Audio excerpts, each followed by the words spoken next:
are the things that during perimenopause, as we start seeing these changes happen, these are actually signals for us to know, well, our ovaries are saying, okay, I'm ready to retire. But this time is really critical for our health in the next few decades of life. And why is that?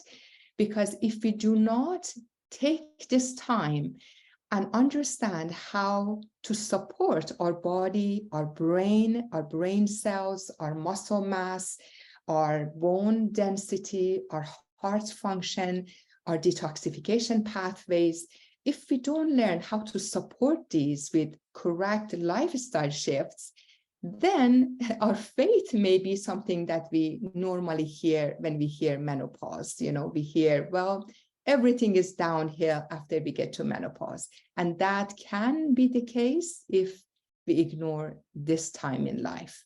Weight gain is another big issue, the weight, especially around the midsection, because our metabolism is changing and the way that our body stores fat is different a little bit. So we see that we have more weight around the waist, and that is specifically the kind of fat that is inflammatory and can be really damaging for all of our systems in our body. In the long run, if we do not make those shifts and those changes in our lifestyle, then risk of osteoporosis skyrockets after our hormones start declining. Our muscle mass, our strength, everything starts to go towards frailty, and then we lose our muscle mass. And as we lose muscle mass, our bone density gets affected. Cardiovascular disease, cognitive function, having memory problems.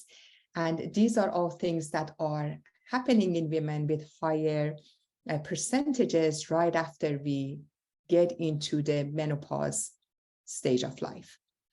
And weight gain, of course. I'm here to tell you that these are the facts. These are real. And all of us may, to some extent, based on their previous health status, based on our genetics, based on our lifestyle, we experience different levels of all of these things discussed.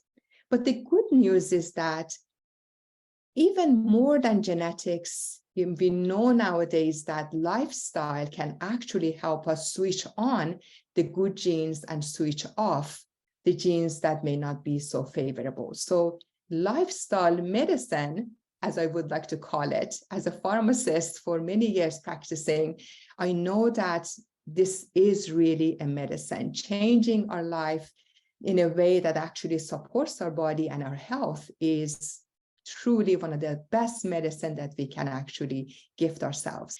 When we say hormonal balance, we normally look into estrogen and progesterone, and we say, well, we are going through decline in our hormones. Maybe we need to replace hormones. A lot of ladies are talking about or are concerned about whether it's a good idea to have hormone replacement therapy at this time. And of course, it does have a time and a place. There are times that some ladies, they do have really hard time with symptoms. They cannot really function. So many things are under stress in their lives that we would say for a short period of time with the right kind of hormones, which are bioidentical hormones, that would be something that may significantly help. But at the same time, with that said, I want to emphasize that even with hormones, we need to start with lifestyle changes first. And if there are hormones being suggested, they have to be hand in hand with lifestyle changes, just because these are the foundations that actually help our bodies utilize the lower levels of hormones for the rest of our lives. So as you can see here, we do have this hormonal pyramid, and the connection between these are the base are insulin, cortisol, and oxytocin, and I will explain what these are. But this has to do with the kind of food that we ingest. Insulin is affected by our blood sugar. Food, movement, stress, all of these affect our insulin level, our blood sugar.